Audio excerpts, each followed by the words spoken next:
Assalamualaikum warahmatullahi wabarakatuh. Perkenalkan, saya Muhammad Adreksi Bojokusuma dengan NPM 243510591. Saya merupakan mahasiswa Teknik Informatika yang berasal dari kelas 4C. Baik, adapun tujuan saya membuat video ini adalah untuk memenuhi tugas mata kuliah pemrograman web yang diampu langsung oleh Bapak M. Rizky Fadila, STMNG. Adapun tugas yang diberikan oleh beliau yaitu membaca buku pemrograman web ini serta memahami maksud setiap yang ada di dalam modul ke-10 ini. Baik, mungkin langsung saja ke subbagian pertama. Subbagian pertama itu membahas tentang RESTful Architecture, di mana itu tuh dianalogikan seperti etika percakapan di web. Jadi, dalam dunia pengembangan web yang terdistribusi, front-end dan back-end seringkali adalah dua entitas terpisah, yang mungkin dibangun dengan bahasa pemrograman yang beda sama sekali. Nah, agar kedua belah pihak bisa saling mengerti, mereka yang berbeda sama sekali, agar mereka yang membutuhkan protokol komunikasi standar dan standar yang paling dominan membutuhkan industri saat ini adalah REST atau Representational State Transfer. REST bukanlah sebuah library atau kerja yang bisa kita unduh, yaitu melainkan sebuah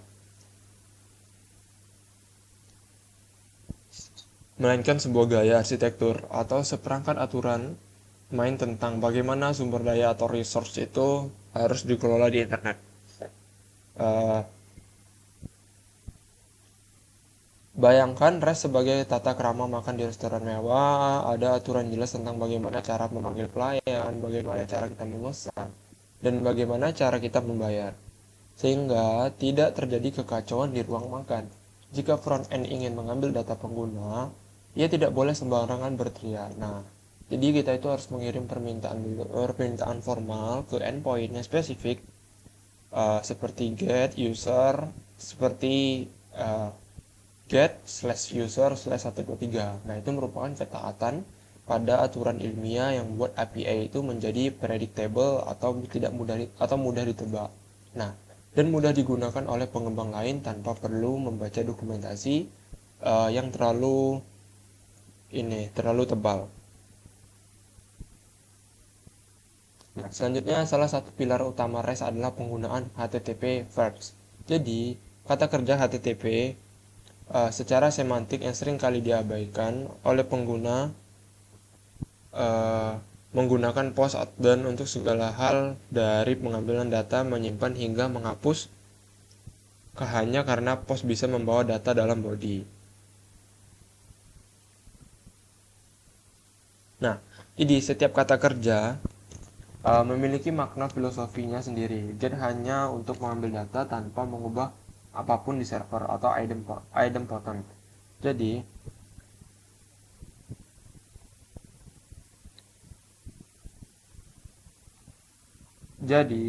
patch itu untuk memperbarui sebagian kecil data dan delete untuk menghapus. Menggunakan kata kerja yang salah sama membingungkannya dan mengangguk untuk bilang tidak atau menghilangkan untuk bilang ya. Jadi semantik yang benar memungkinkan infrastruktur internet seperti cache, proxy, dan juga CDN untuk bekerja optimal. Karena mereka tahu bahwa request get aman untuk disimpan di cache, sedangkan post tidak.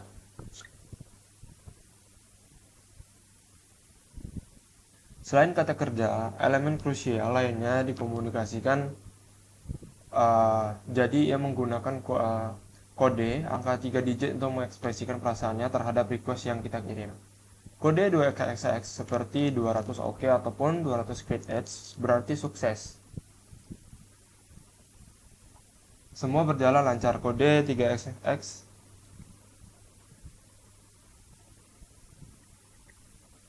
Oke, saya buka. Nah, baru selanjutnya itu ada kode 4xxx. Nah, itu tuh seperti 400 bad request atau 400 unauthorized dan juga 404 not found. Adalah cara server menyalahkan klien kita itu yang salah dan data yang kamu minta itu tidak ada atau format yang ngawur. Nah, itu merupakan Itu tadi. Selanjutnya, arsitektur REST. Arsitektur REST juga memegang teguh prinsip statelessness tanpa status, yang berarti server tidak boleh menyimpan ingatan apapun.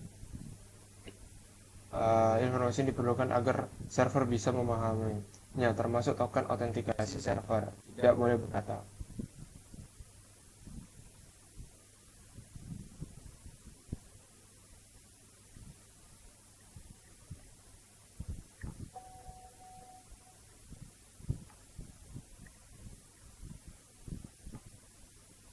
Oke, prinsip lain yang sering disebut adalah HTTOS, yaitu Hypermedia as the Engine of Application State. Meskipun ini adalah bagian yang paling jarang diimplementasikan secara sempurna, konsep ini menyarankan agar respon API itu tidak hanya berisi data mentah, tetapi juga tautan atau links ke aksi-aksi selanjutnya yang mungkin dilakukan. Misalnya respon data produk bisa menyertakan link untuk beli produk ini atau lihat ulasan produk ini. Jadi kita itu bisa menjadikan API itu dieksplorasi sendiri atau soft discoverable.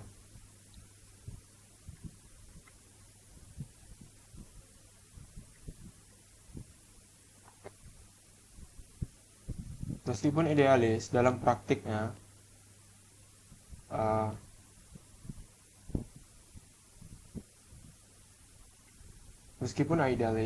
dalam praktiknya banyak tim engineering melewatkan HTOS ini karena dianggap terlalu rumit dan membebani ukuran respon JSON. Lebih memilih mengandalkan dokumentasi eksternal seperti Swagger atau OpenAPI. Jadi, menjadi arsitek RESTful yang baik berarti kita itu harus disiplin, menahan diri untuk tidak menciptakan aturan yang sendiri dan yang aneh-aneh. Ikuti standar industri yang sudah ada. Gunakan URL yang mempresentasikan kata benda bukan kata kerja. Misal, /product bukan get products. Dan manfaatkan fitur protokol HTTP semaksimal mungkin. API yang baik adalah API yang membosankan. Membosankan karena ia berperilaku persis seperti yang diharapkan semua orang tanpa kejutan. Oke. Nah, selanjutnya yaitu sebab kedua yang membahas tentang JSON and data formatting. Nah, jadi jika HTTP adalah kabel teleponnya, maka JSON atau JavaScript Object Notation adalah bahasa yang digunakan dalam percakapan di telepon tersebut. Nah, 2 dekade lalu, dunia web didominasi oleh XML atau Extensible Markup Language yang sangat verbose, penuh dengan tag pembuka dan penutup yang memakan bandwidth dan sulit dibaca manusia. Nah, JSON hadir sebagai penyelamat dengan format yang jauh lebih ringkas, ringan, dan secara alami selaras dengan struktur objek di JavaScript. Hari ini, JSON telah menjadi standar de facto untuk pertukaran data, tidak hanya di web tapi juga di konfigurasi sistem, database NoSQL, dan komunikasi antar layanan. Kesederhanaan JSON yang hanya terdiri dari key value pairs, array, dan tipe data primitif membuatnya bisa berproses dengan sangat cepat oleh mesin apapun. Nah, dari server superkomputer hingga jam tangan kita. Nah, namun kita itu harus mengingat bahwa saat data terbang melintasi jaringan internet, dia tidak terbang dan dalam bentuk objek JavaScript dan dalam bentuk yang hidup. Kabel internet hanya bisa mengantarkan teks atau string atau byte binary. Oleh karena itu, terjadilah proses yang disebut namanya serialization atau marshalling. Di sisi mengirim, di mana objek data itu diubah menjadi string JSON panjang, di sisi penerima terjadi proses kebalikannya, yaitu deserialization, di mana string tersebut diurai kembali menjadi objek memori yang bisa dimanipulasi kode JavaScript. Kita menggunakan JSON.stringVy atau serialisasi.json parse untuk deserialisasi. Operasi ini, meskipun terlihat sepele, adalah operasi sinkron yang memblokir CPU memparsing string JSON berukuran 500 MB, bisa membukukan server Node.js kita itu berapa detik. Nah, jadi hati-hati dengan ukuran payload data yang kita kirim. Jadi, selanjutnya adalah masalah arsitektural yang muncul dalam penggunaan JSON adalah ketidakkonsistenan format JSON. Nah, hari ini backend mengirim user, besok mengirim data, dan lusa mengirim array. Nah, kondisi yang defensif dan rentan bug. Untuk mengatasi arsistennya biasanya menerapkan envelope pattern atau pola envelope. Nah, jadi dalam pola ini, setiap respon API itu selalu dibungkus dalam struktur objek standar yang sama. Nah, front-end bisa membuat suatu fungsi pembungkus web secara global untuk menangani semua request dengan cara yang seragam.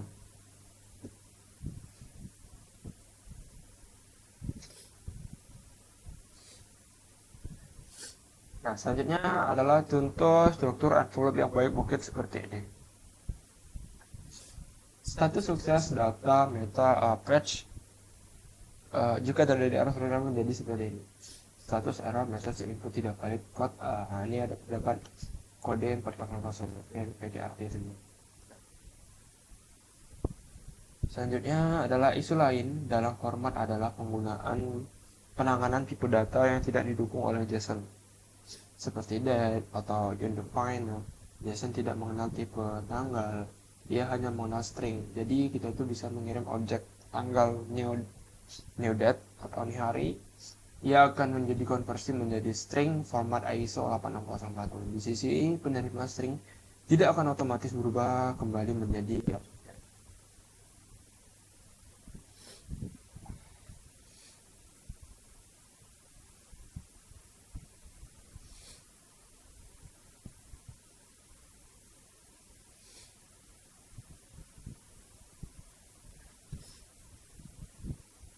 Oke, baik. Lanjutnya ini terakhir. Meskipun JSON adalah raja, ia bukan satu-satunya pilihan untuk kasus penggunaan yang membutuhkan performa extreme atau ukuran paket super kecil. Nah, format binary seperti ini protokol buffer atau message text mungkin lebih unggul. Format binary jauh lebih efisien dalam penggunaan bandwidth dan kecepatan parsing karena tidak perlu memproses teks. Namun, trade-off-nya adalah binary tidak bisa dibaca oleh web standar. JSON tetap adalah pilihan terbaik karena keseimbangan sempurna antara efisiensi mesin dan keterbacaan manusia. Nah, selanjutnya subbab ketiga yaitu membahas tentang Graph QL atau Graph QL Overview.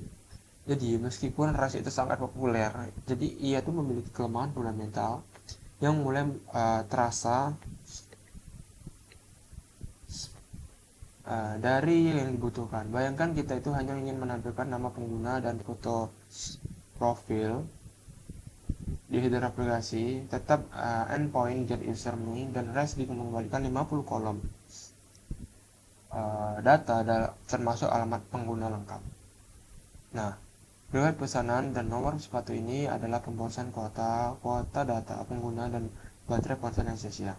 Masalah keduanya adalah on the fetching. Nah, jadi satu endpoint tidak menyediakan cukup data sehingga kalian itu harus melakukan request tambahan n+1 problem untuk menampilkan satu halaman profil.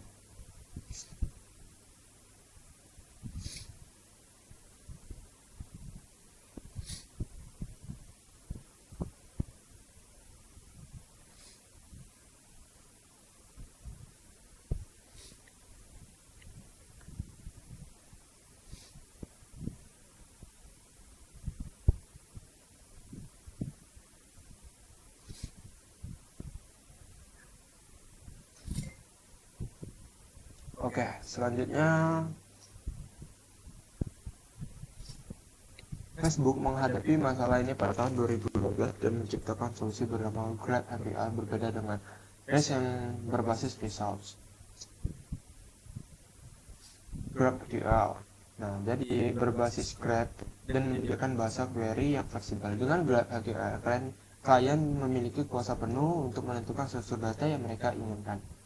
Klien bisa mengirim query. Nah, tolong berikan saya data user dengan ID 1, tapi saya cuma butuh file name and avatar saja. Server akan membahas dengan JSON versus muncul Cek suara saya jelas nggak ya? X123 suara saya jantung dari GraphQL adalah skema sebuah kontrak tipe data yang kuat atau strongly. Nah, jika front-end mencoba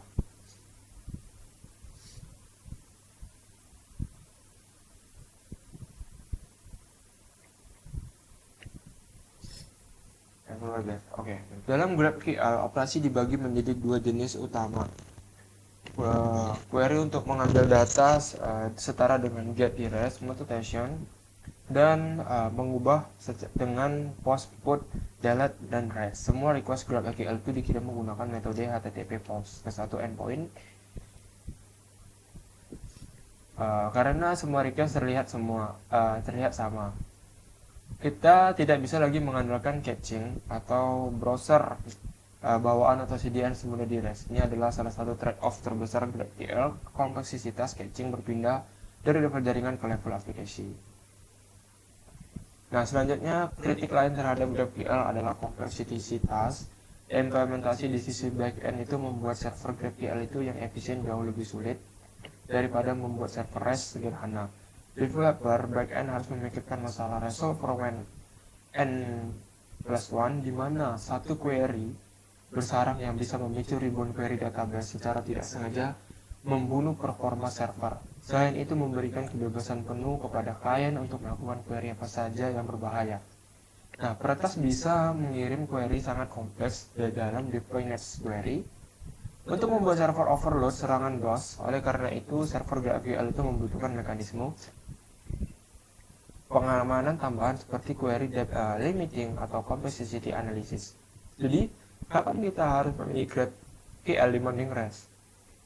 Jadi, gunakan GraphQL itu jika aplikasi kita itu memiliki relasi data yang sangat kompleks seperti media sosial, melayani banyak klien yang kebutuhan datanya itu berbeda-beda, web, iOS, Android, smartwatch, atau jika kita ingin mengurangi jumlah request jaringan secara drastis di area dengan koneksi internet buruk, namun aplikasi sederhana pola akses data yang lurus standar REST tetap solusi yang lebih sederhana, lebih mudah diakses, lebih mudah dan lebih matang. GraphQL bukanlah pengganti REST untuk segala situasi. Ia adalah alat spesialis untuk masalah spesifik dalam distribusi data yang fleksibel. Oke, lanjut poin keempat, yaitu fishing data. Nah, jadi fishing data ini setelah kita memahami antara REST dan juga GraphQL tadi, kita akan membutuhkan alat teknis di kode JavaScript untuk benar-benar melakukan pemanggilan telepon ke server. Jadi selama bertahun-tahun cara standar melakukannya adalah objek XML TP request atau AJAX. Nah, yang API-nya sangat buruk berdetail ya berproses callback.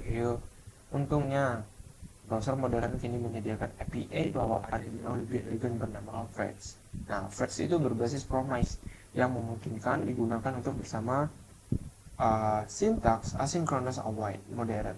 Kode pengambilan data yang dibutuh dari 20 baris kini bisa ditulis dalam 3 baris. Nah, await fetch, check respond, await result JSON. Karena fetch adalah fitur native browser, kita tidak perlu menginstal library tanpa tambahan apapun yang menjaga ukuran aplikasi itu kecil. Oke. Selanjutnya adalah karena keterbatasan fetch mentah.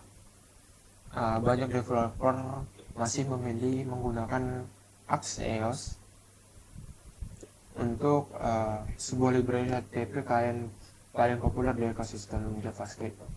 Axios menawarkan quality of life improvement yang signifikan. Ia otomatis mengubah JSON menjadi objek tidak perlu JSON lagi. Otomatis melempar error pada status 400 ataupun 500 dan memiliki fitur interceptor atau interceptor. Ini adalah sangat powerful untuk skala besar. Nah, ini yang memungkinkan kita itu mencegat setiap request ataupun respon yang keluar masuk dari aplikasi. Kita bisa menggunakan interceptor untuk menyuntikkan token autentikasi ke setiap header request secara otomatis atau menangani error 401.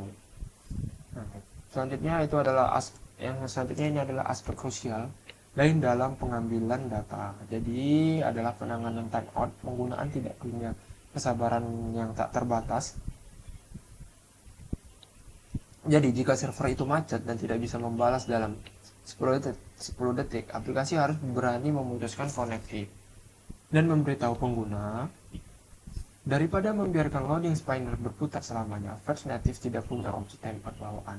Jadi kita itu harus mengkalinya, sedangkan Axios punya opsi timeout X1.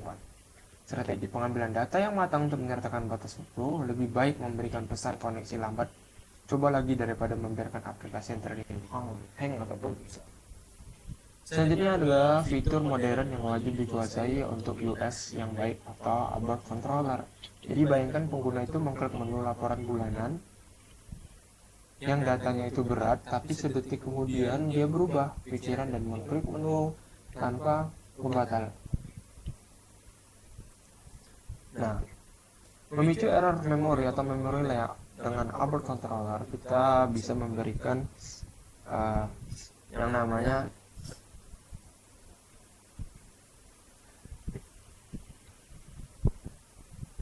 dengan arbor controller kita bisa memberikan sinyal pembatalan ke request files atau Axios saat komponen unknown atau saat request baru dibuat. Ini memastikan aplikasi ini hanya memproses data yang relevan dengan apa yang sedang dilihat pengguna saat ini.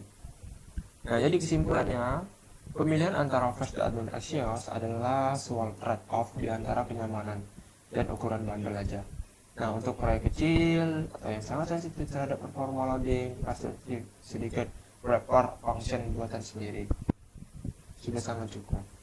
Nah, namun untuk aplikasi enterprise yang kompleks dengan kebutuhan autentikasi sentral, ready logic, dan interceptor, Axios menjadi juara bertahan yang digunakan.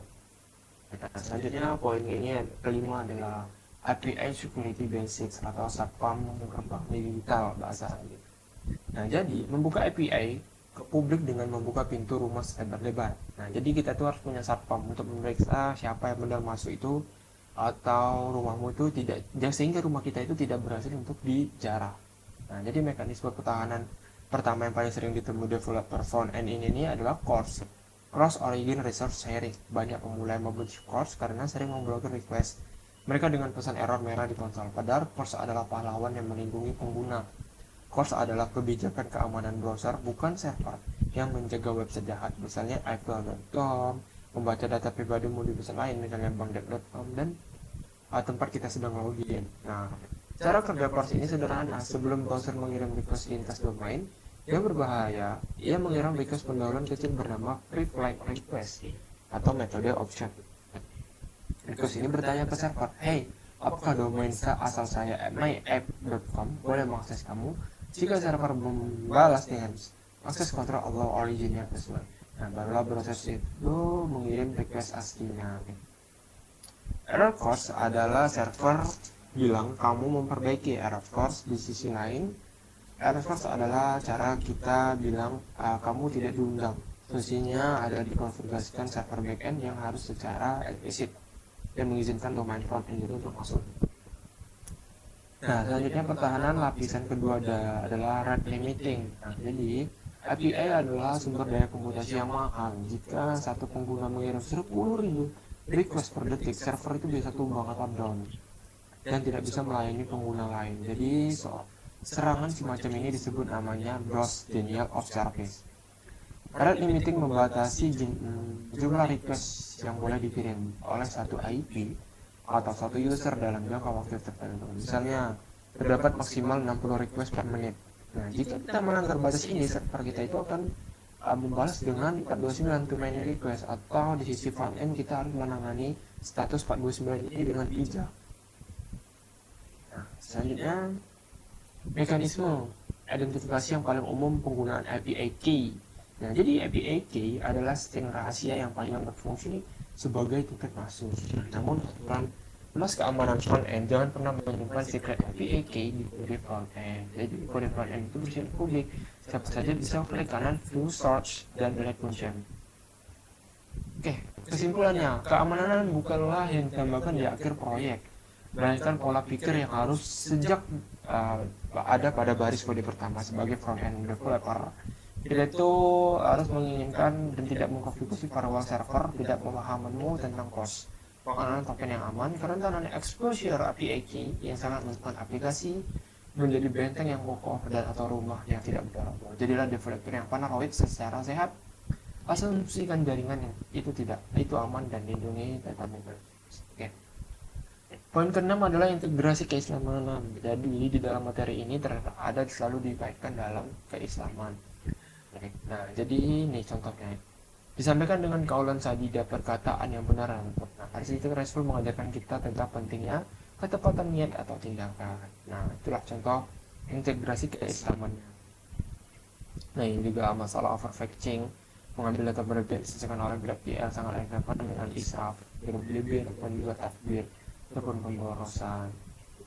Nah, jadi GraphQL juga mengajarkan prinsip qanaah, merasa cukup efisiensi, kita hanya meminta apa yang benar-benar kita butuhkan. Nah, selanjutnya standarisasi format data menggunakan JSON dan envelope. Nah, ini seperti prinsip umum adalah muamalah dalam hukum Islam akan harus jelas barang, harga, dan syaratnya. Nah, harus tuh ada mekanisme cost. Mekanisme cost ini kan cross origin resource sharing dan limited dan rate limiting yang mengajarkan kita tentang ada istizan meminta izin menambahkan diri dari ketentuan. Terakhir ini adalah error handling yang baik dalam komunikasi API, mencerminkan sifat yang nasihat dan ramah dan siramnya. Oke. Selanjutnya di sini poin ketujuh adalah kesimpulan. Jadi kesimpulan dari bab ini yang pertama, format atau REST tadi, kita tuh belajar dari REST bukan sekedar gaya-gayaan, melainkan standar etika menggunakan HTTP wrap, get, first, post, dan status first yang tepat adalah kunci agar aplikasi kunci itu bisa dimengerti oleh mesin lain dari proses ini. Selanjutnya berbicara dalam satu bahasa, kita itu memahami bahasa JSON adalah dengan front-forward modern dan more format JSON yang semrawut akan menciptakan kekacauan. Poin ketiga, fleksibilitas GraphQL. Jadi kita itu melihat bahwa REST itu mempunyai batasan atau over underfitting, dan GraphQL hadir sebagai solusi buffer di mana kalian itu mengambil apa yang aja yang dibutuhkan. Nah, jadi alat bukan segalanya, perdebatan antara Fox dan Axios tidak sepenting strategi dibalik menangani time error dan pembatalan request. Albertan terlalu amanan adalah kedewasaan engineer yang peduli pada pengguna. Selanjutnya yang terakhir yaitu keamanan berlapis. Kita menyadari bahwa API adalah pintu terbuka bagi serangan. Pemahaman tentang CORS adalah izin browser, threat limiting anti banjir, dan proteksi API key adalah benteng pertahanan pertama sebelum masuk kalau bukan bisnis. Oke. Baik, mungkin itu saja yang bisa saya pelajari serta pahami dari bab 10 ini. Saya akhiri, saya mohon maaf. Wabillahi taufiq wal hidayah. Wassalamualaikum warahmatullahi wabarakatuh.